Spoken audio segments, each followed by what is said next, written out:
Oh, weekend. සඳහන් කරපු රෝහණ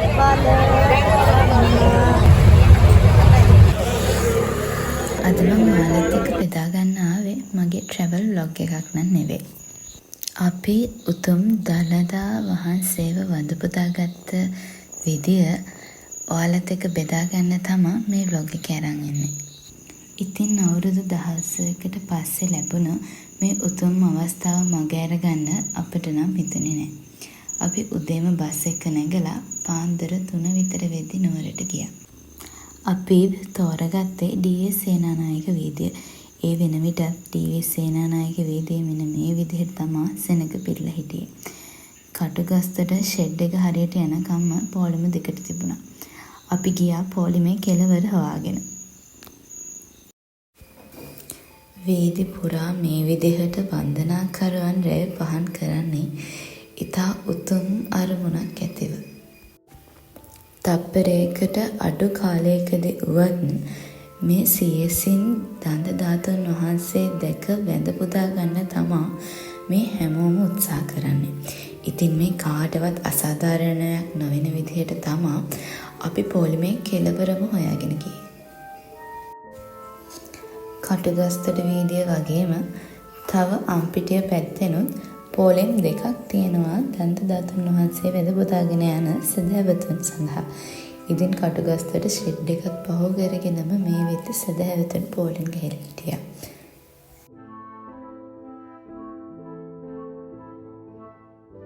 මේ තියෙන්නේ හැමෝටම දකින්න ලැබෙන දුර්ලභ දසන පෝලිමක කෙළවරක්. ගොඩාක් අය පොලිම් වල කෙළවර බලන්න වාහන අරන් ගියා. පොලිමේ කෙළවර වුණත් ඉක්මනට ඉම්මන්න සෙනඟ පිරුණා. මේ අපට ලැබුණු පළවෙනි දන්සල. කිරිපත් දන්සල. දන්සල් වගේම පොලිම් වල ඉන්න අයත් අපිව කවදාවත් දැකලා නැති වුණත් ඊටමත් සහයෝගයෙන් තමයි කටයුතු කළේ.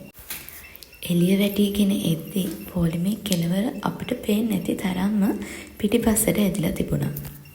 කොහොම හරි අපි එදා දවසම පොලින් වල හිටගෙන ගත කරා. මේ තියෙන්නේ හවස් වරුව. පොලින් වල ඉඳලා හවස නිදා ගන්න පොලින් වල අපි නැවතුණු තැන්. කොච්චර අපහසුකම් තිබුණත් අපි යන අරමුණ මතක් වෙද්දී ඒ කිසිම අපහසුතාවයක් අපට දැනුනේ නැහැ.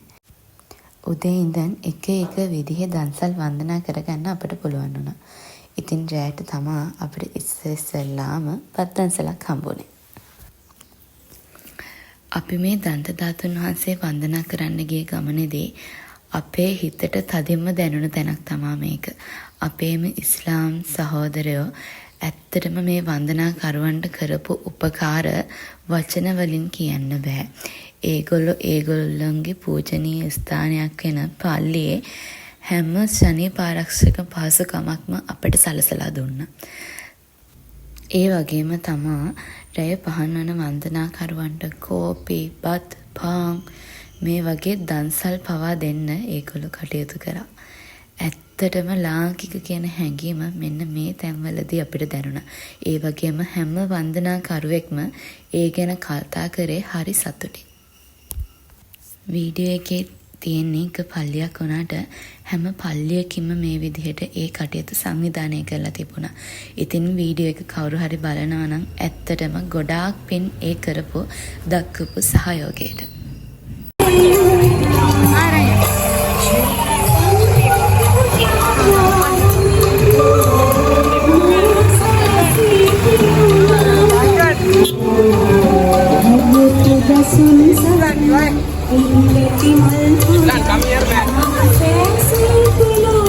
ඉතින් එන්න ඒ විදිහට අපි එක රැයක් පහන් කළා. උතුම් දළදා වහන්සේ වන්දනා කරන්න යන අරමුණින්. රැය පහන් වෙන තුරුම කෝපි, සෞඛ්‍යන්ද, කොත්මල්ලි වගේ දන්සල් වලින් නම් අඩුවක් වුණේ නැහැ. අපි අපේ වන්දනාවේ පළවෙනි රැය පහන් කළේ විද්‍යාර්ථී ප්‍රාථමික අංශයේ ඇසළ.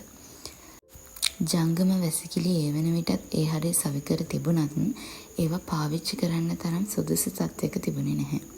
නමුත් පාසලේ තිබ්බ වොෂ්රූම් හරහා අපට අපේ අවශ්‍යතාවන් ඉෂ්ට කරගන්න පුළුවන් වුණා. ඉතින් මේ විදිහට කිලෝමීටර් ගණන් දිගට සැදැහැවතුන් පෙළ ගැහිලා උතුම් දන්ත ධාතුන් වහන්සේ වැඳ පුදා ගැනීමට සැරසිලා ඉන්නවා. ශ්‍රී ලංකාවේ දස දෙසින්ම මේ විදිහට වන්දනාකරුවන් නුවරට එකතු වෙලා එකම අරමුණකින් රැයවල් පහන් කරනවා. අපේ අත්දැකීම තුළ දුකම හිතුන තැන තමා මේක. ලස්සනට තිබුණු නුවර වීදි පුරා කැලි කසල පිරීලා. වන්දනාකරුවන් මේ විදිහට පොලිතින් බෑග් හැම තැනම දාලා. හැමදාම නුවර ලස්සන කරන අය ඇවිදින් මේවා සුද්ධ කරලා යනවා.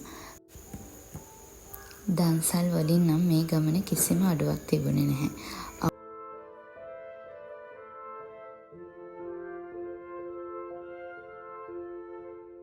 මේ නිල් පාටින් 3ක් පේන්නේ ඒව තමා ජංගම වැසිකිලි. සෑම විනාඩි 10කට 5කට සැරයක්ම ඇම්බියුලන්ස් එකක් යනවා. පෝලිං වල තෙරපිලා ඉන්න ආච්චිලා සීයලා ගොඩාක් අය ලෙඩ වෙනවා. මේ තියෙන්නේ අපිට මේ අත්දැකීම තුළ ලැබුණු කටුකම කොටසක්.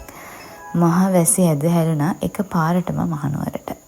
ඉතින් මේ අවස්ථාවේදී ගොඩාක් සැදැහැවතුන් තමන්ගේ අරමුණ පසකලා නිවෙස් වලට යන්න කටයුතු කරා. මොකද රැය පහන් කරන්න වෙන්නේ මේ මහා වැසි මැදම නිසා. හැබැයි කියන්න සතුටුයි රැය වෙද්දී මේ හැම වීදියක්ම සේදිලා ගිහින් නිදාගන්න වෙලාවට වීදි සුද්ධ වෙලා තිබුණා. ඉතින් අපිට නම් හිතුනේ ඒක ප්‍රාතිහාර්යයක්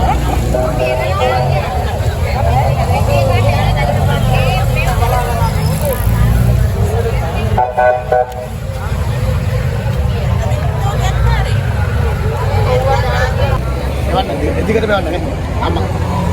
දිගටම යන්න.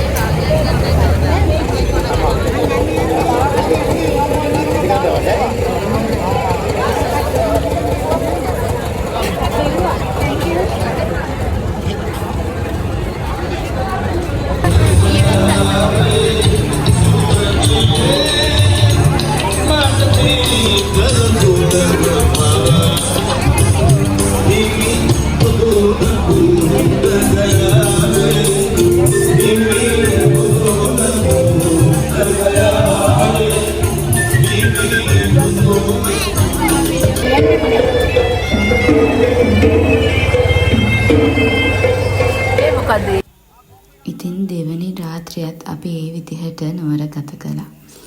හරි පුදුමයි. ශ්‍රී ලංකාවේ දස දෙසින් පැමිණුණු ලක්ෂ ගණන් සෙනග එකම අරමුණක් වෙනුවෙන් මේ විදිහට නුවර වීදිවල රැය පහන් කරනවා. කොච්චර අමාරුකම් අපහසුතාවලට මුහුණ දෙන්න සිද්ධ වුණත් එකම අරමුණක් වෙනුවෙන් ඒගොල්ලෝ පෙළ ගෙහි සිටිනවා. ඉතින් ආච්චිලා නම් එකට කිව්වේ මේකම ප්‍රාතිහාර්යයක් නෙවෙයිද කියලා. ඒ වෙද්දි අපි අරන් ගිහින් තිබුණු ඇඳුනොත් ඉවර වෙලා තිබුණු නිසා අලුතෙන් ඇඳුම් පවා ගන්න අපට සිද්ධ වුණා.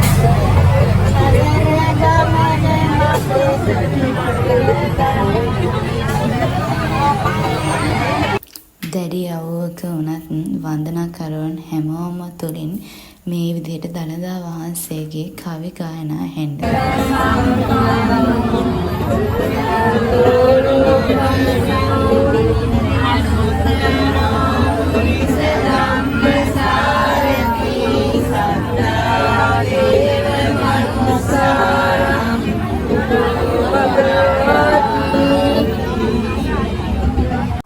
කොහොම හරි අපි අවසානයේ දළදා මාලිගාව කිට්ටුවට ආවා.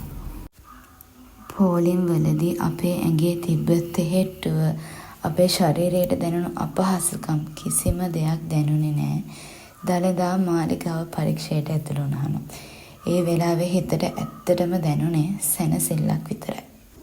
ඉතින් ධාතුන් වහන්සේ ඉදිරිපිටදී අපට ඒ දැනුණු සැනසුම, සිතට දැනුණ සතුට කවදා හරි දවසක මේ වීඩියෝ දැකලා ආය මතක් වෙන ගාන ලැබේවා කියලා මම ප්‍රාර්ථනා කරනවා.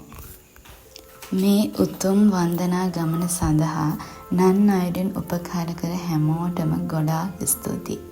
ගොඩාක් පින්. ඉතින් ඩී.ඒස් සේනානායක වීදිය ඔස්සේ ගිහින් අපි දන්ත ධාතුන් වහන්සේ වැඳ පුදා ගත්තේ මෙහෙම. ඕගොල්ලන්ගේ අත්දැකීමුත් තියෙනවා නම් අපිත් එක්ක කමෙන්ට්ස් වලින් පහලින් බෙදාගෙන යන්න.